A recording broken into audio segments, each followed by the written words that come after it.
और आपको फिर से बता दें कि जो दूसरा व्यक्ति है उसके नाम के बारे में जो अभी जानकारी मिली है, एक तो शमशाद है जो इस्लाम शेख के बेटे बताया जा रहे हैं, दूसरे का नाम फैजान बताया जा रहा है जिनके पिता फयाज हैं और इनका जो ताल्लुक है वो बताया जा रहा है ये बेतिया बिहार के रहने वाले हैं।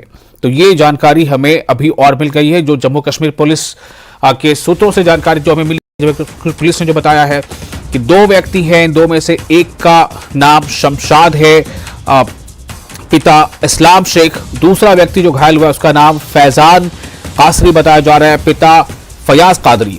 और इन दोनों का जो ये दोनों बताया जा रहा है, ऐसी खबरों के मुताबिक ये दोनों बिहार से के रहने वाले हैं और वहाँ जम्मू कश्मीर में ये मजदूरी का काम करते थे और ये दोनों जो है इन अज्ञात बंदूकधारियों के गोलियों का निशाना बने, लेकिन ये दोनों अभी जख्मी हैं जिन्हें अस्पताल में भर्ती कराया गया है।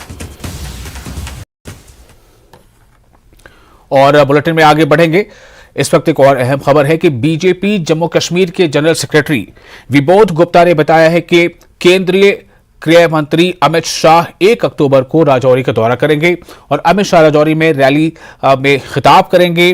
विबोध गुप्ता ने दावा किया है कि इस रैली में 1.5 लाख लोगों की शिरकत का इम्कान है। 1 अक्टूबर को माननीय अमित शाह जी ने राजौरी आना है और 2 अक्टूबर को कुपवाड़ा में एक बड़ी रैली को उन्होंने संबोधन देना है। ये मेगा रैली होने वाली है बॉर्डर एरियाज के अंदर। राजौरी भी और पुंछ दोनों बॉर्डर जिले हैं, कुपवाड़ा और बारामूला भी दोनों बॉर्डर जिले। पलकें बिछाकर उनका इंतजार कर रहा है। राजौरी और पुंछ पुष्पों से उनका स्वागत करेगा और ये लग रहा है कि 1.5 लाख से ज्यादा लोग 1.5 लाख से ज्यादा लोग उनकी रैली में आने वाले। हो सकता है कि उस दिन को बड़ी अनाउंसमेंट भी हो,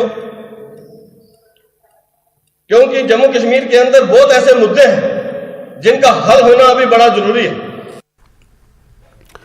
अगली खबर, व्हाइट ग्लोब एनजीओ ने महिला अध्ययन केंद्र के सहयोग से महिला कॉलेज एमए श्रीनगर में कोचेनोर पर सेमिनार का आयोजन किया, जिसका उद्देश्य कॉलेज के छात्रों को घरेलू हिंसा का मुकाबला करने के अपने अधिकारों के बारे में जागरूक करना था। वहां भी स्किट का प्रदर्शन किया गया था।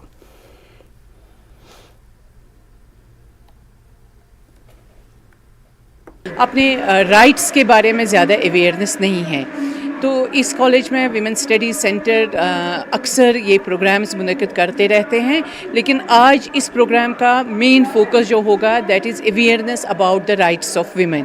एक औरत सप्रेस होती है इस वजह से क्योंकि उसको अपने राइट्स के बारे में ज़्यादा वाकफियत नहीं होती है। डोमेस्टिक वायलेंस अभी एक ऐसा इशू है जो कम नहीं हो रहा, बढ़ रहा है, क्योंकि कोविड लॉकडाउन की वजह से इसमें और भी ज़्यादा इंक्रीज़ हो गया है और हमारी स्टेट में भी डोमेस्टिक वायलेंस के इंस्टेंसेस इंक्रीज़ हो रहे हैं हर डिस्ट्रिक्ट में। कि ये डोमेस्टिक वायलेंस बिल्डअप कैसे हो रही है और किन किन जगहों पे उन्हें रोक कर कोई कदम उठाना है, तो औरतों को इसके बारे में बहुत ज़्यादा जानकारी होनी चाहिए।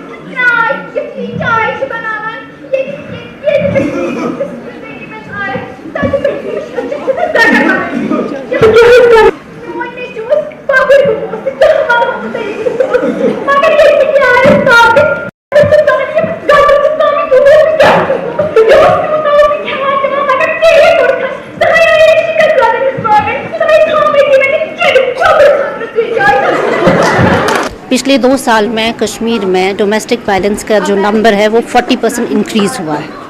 तो हम ये अवेयरनेस प्रोग्राम्स करना चाहते हैं कि हमारी बच्चियां सामने आए और उनको पता चले उनके राइट्स क्या हैं, उनके पास क्या रेमेडीज़ है और उनको कहाँ जाना चाहिए, कौन सा सही इदारा है जिसके पास उनको जाना चाहिए और जिससे उनको जस्टिस मिले।